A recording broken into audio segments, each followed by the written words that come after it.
Adalah identitas Kawaki. Kawaki seperti yang kita tahu adalah anggota Kara dan kunci terpenting untuk memenuhi semua tujuan dan harapan terbesar Kara. Selama masa kecilnya, Kawaki dibesarkan hanya oleh ayah tirinya, seorang pemabuk yang secara fisik dan emosional kasar. Hingga sampai pada akhirnya Jigen membeli Kawaki dengan sejumlah uang yang sangat besar dari ayah tirinya ini. Setelah mengambil alih Kawaki, Jigen mengatakan kepadanya bahwa penderitaan yang ia alami sudah berakhir dan tidak ada yang perlu ditakutkan lagi karena ia adalah ayah barunya. Beberapa waktu kemudian Jigen membawanya ke laboratorium tempat Amado berada. Awalnya Jigen memberitahunya bahwa ia akan memberikan hadiah ketika mereka benar-benar menjadi orang tua dan anak. Kawaki adalah salah satu dari 15 anak yang ditempatkan di rahim buatan yang dihubungkan oleh tabung ke wadah yang berisi cairan. Di sana Jigen berusaha untuk mentransfer karma kepada 15 subjek termasuk Kawaki. Semua subjek Jigen ini meninggal, tapi tidak dengan Kawaki. Kawaki berhasil menerima karma Jigen sebagai subjek dan harapan terakhir Jigen. Karena hal itulah Kawaki kemudian terbangun dengan tanda kutukan karma di tangan kirinya. Semenjak saat itu, terlepas dari janji Jigen kepada Kawaki untuk memberikan kehidupan yang lebih layak ketimbang yang ia dapatkan dari ayah tirinya ini, Kawaki kemudian menggambarkan hidupnya sejak saat itu menjadi neraka yang hidup. Sejak saat itu dia terus-menerus menjalani pelatihan yang keras dan melelahkan. Pelatihan keras dari Jigen ini bertujuan untuk membangkitkan kekuatan karma yang dimiliki Kawaki. Namun Kawaki mengatakan bahwa pelatihan ini sangat keras dan lebih layak disebut sebagai neraka hidup. Selama itu Jigen terus-menerus mencaci maki Kawaki, karena ternyata faktanya adalah bahwa Jigen hanya menilai Kawaki sebagai wadah sekaligus objek penelitian pengembangan kekuatan untuk karma. Kawaki akhirnya juga menjalani modifikasi tubuh yang luas menggunakan teknologi mikroskopis yang ditanamkan ke dalam tubuhnya secara terus-menerus sehingga mengubah fisiologi tubuhnya hingga ke tingkat sel dan jaringan. Hal ini memberinya kemampuan manusia super unik yang mirip dengan Kekkei Genkai baru. Perubahan Kawaki yang layaknya seorang monster ini bisa kita lihat saat pertarungan dia melawan Garou. Kawaki merubah anggota tubuhnya menjadi sebuah senjata dan memberikan pukulan yang merobek rahang bawah Garou. Pada akhirnya Kawaki yang tersiksa bersama Kara berhasil kabur dan bertemu dengan Boruto. Berikutnya adalah mengenai kepribadian Kawaki. Kawaki adalah seorang yang sangat agresif dan vulgar terhadap orang yang tidak disukainya atau lawan-lawannya. Namun pada saat yang sama, ia dapat tetap tenang ketika bertemu dengan orang asing, seperti ketika Kawaki mendengarkan penjelasan Konohamaru Sarutobi tentang dirinya dan timnya.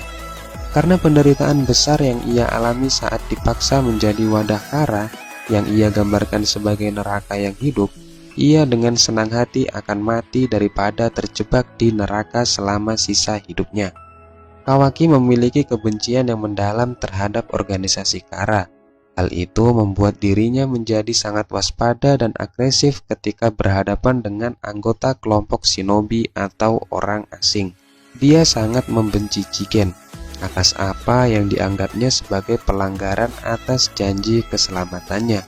Seperti yang ditunjukkan tentang bagaimana dia dengan cepat meledakkan amarahnya menjadi kemarahan yang sementara secara tidak sadar saat teringat akan semua perlakuan Jigen terhadapnya. Kebencian Kawaki terhadap Jigen nampak jelas terlihat. Karena masa kecilnya yang keras, Kawaki akhirnya menjadi sosok yang secara naluriah selalu waspada dan agresif. Kawaki juga tampaknya memiliki selera humor yang kering, seperti yang terlihat ketika Kawaki mengolok-olok rahang Garou yang rusak, yang disebabkan oleh Kawaki sendiri di masa lalu. Dia juga terbukti sangat kejam, dan bisa saja membunuh siapa saja yang menentang atau membuatnya marah. Kawaki juga adalah orang yang kurang mengerti tentang perasaan. Dia terbukti tidak meminta maaf ketika dia melakukan sesuatu yang salah, bahkan jika dia awalnya percaya itu tidak perlu. seperti yang ditunjukkan ketika bagaimana dia meminta maaf dengan sepenuh hati pada saat dia memecahkan vas bunga himawari yang didapatkan dari Hinata. Namun perlahan kepribadian ini berubah semenjak ia bertemu dengan Boruto dan bergabung bersama keluarga Naruto.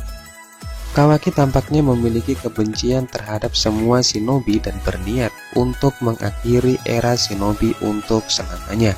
Penampilan Kawaki di anime selama kehancuran Konoha.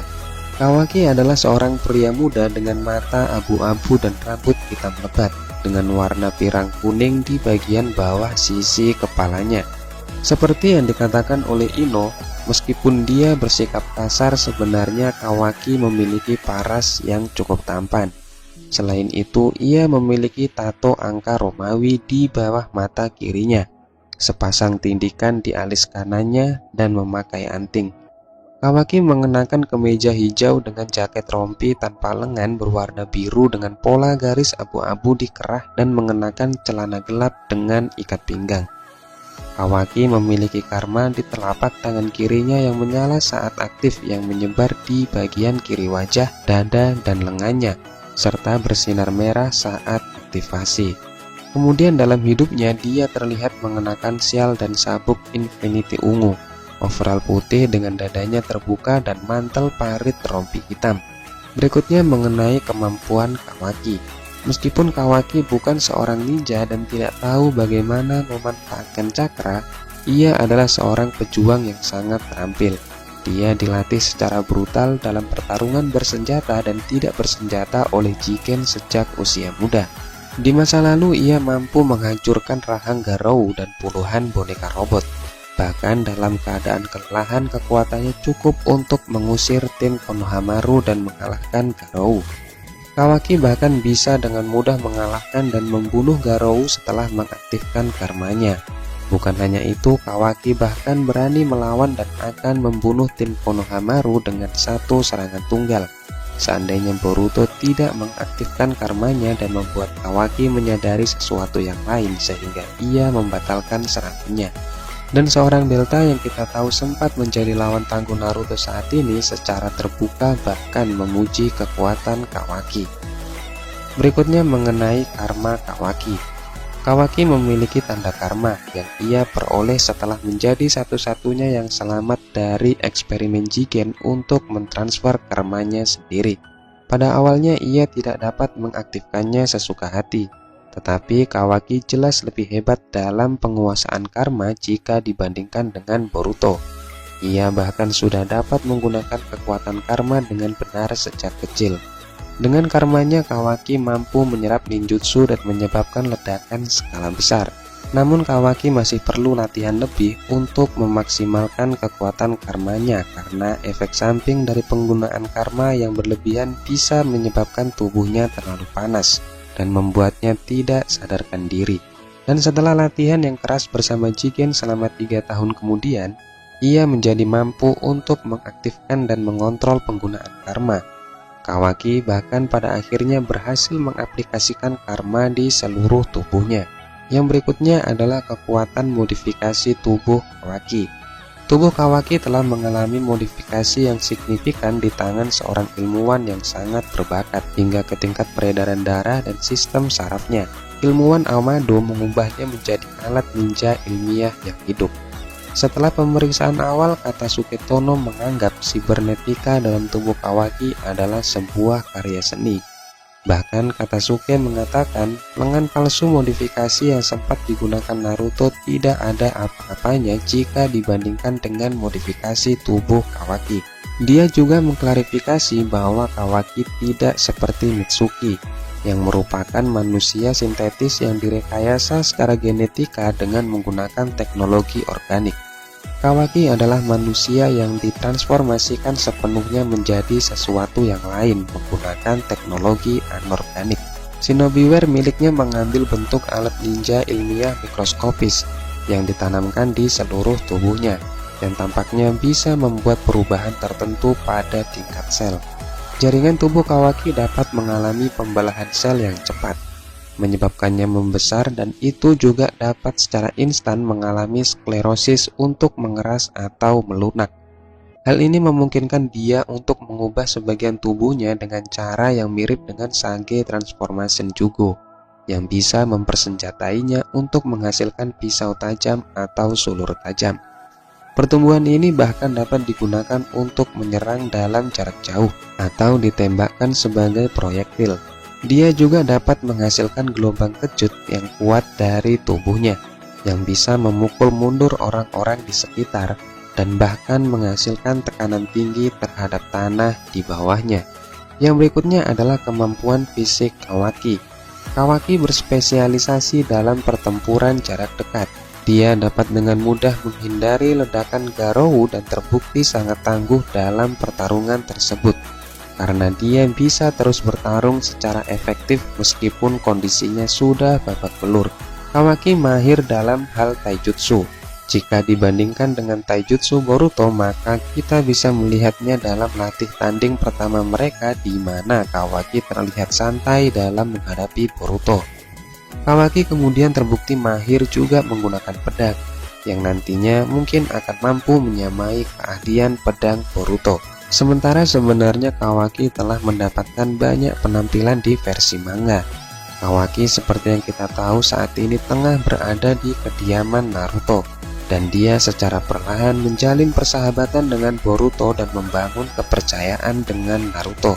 Intrik terbesar yang tengah terjadi saat ini adalah usaha Kashinkoji dan Delta yang menyusup ke Konoha untuk mendapatkan kembali Kawaki. Namun, Naruto akan menghalangi apapun yang menjadi niatan dari kedua organisasi Kara ini. Demi melindungi Kawaki, bahkan Naruto rela berpura-pura kesakitan dan disiksa oleh Delta dalam pertarungan. Naruto sendiri menyimpan banyak pertanyaan tentang Kawaki dan organisasi Kara ini. Sejauh ini hanya itu informasi yang kita miliki mengenai Kawaki. Namun yang paling menjadi perhatian fans adalah adegan awal Boruto versus Kawaki, di mana Kawaki mengutarakan kata-kata yang mengisyaratkan bahwa Kawaki telah membunuh Naruto dengan mengatakan dia akan mengirim Boruto ke tempat Hokage ke-7 Naruto berada. Sekarang ada banyak kebingungan mengenai masalah ini, karena banyak orang berpikir bahwa Kawaki benar-benar telah membunuh Naruto, sementara yang lain berpikir bahwa Naruto diteleportasi ke dimensi lain oleh Kawaki. Jadi, mari kita coba membahas sedikit kemungkinan mengenai hal ini. Jika kita melihat Delta yang ternyata memiliki dojutsu dari hasil rekayasa genetika, bisa jadi Kawaki juga punya dojutsu yang memiliki kemampuan untuk menjebak orang lain dalam dimensi paralel yang ia gunakan untuk mengurung Naruto. Ini lebih jauh mengisyaratkan bahwa Naruto sebenarnya tidak mati, dan dengan usaha dia bisa diselamatkan oleh shinobi lain. Maksud perkataan Kawaki adalah telah mengirim Naruto ke dimensinya dan bertujuan untuk mengantarkan Boruto ke tempat yang sama. Namun, apapun itu, semua ini masih menjadi misteri. Kabar tentang mati tidaknya Naruto akan terjawab seiring berjalannya anime ini. Hanya saja untuk saat ini Kawaki sendiri terlihat akrab dengan keluarga Naruto. Dan bahkan jika melihat pengorbanan Naruto untuk Kawaki, maka akan menjadi sangat kecil kemungkinan jika Kawaki akan membunuh Naruto di masa depan nanti. Namun kita tetap tidak bisa memastikan hal ini sampai memang akan ada buktinya di masa depan nanti. Yang pasti tidak akan lama lagi hal ini akan terungkap, karena seperti yang dikatakan oleh Ikamoto bahwa manga Boruto hanya akan sampai 3 volume saja. Jadi kita tidak akan lama-lama menanti jawaban dari pertanyaan terbesar ini. Yang jelas adegan terakhir dari Kawaki yang telah kita lihat adalah adegannya saat berhadapan dengan Boruto di pertarungan akhir dengan latar belakang kehancuran Konoha. Dan dengan ucapan Kawaki kepada Boruto yang sangat kontroversial mengenai Naruto. Untuk sekarang hanya itu semua informasi yang berkaitan dengan Kawaki yang berhasil kami kumpulkan dari berbagai sumber. Bagaimana menurut teman-teman? Ada tambahan? Tinggalkan pendapat teman-teman di kolom komentar dan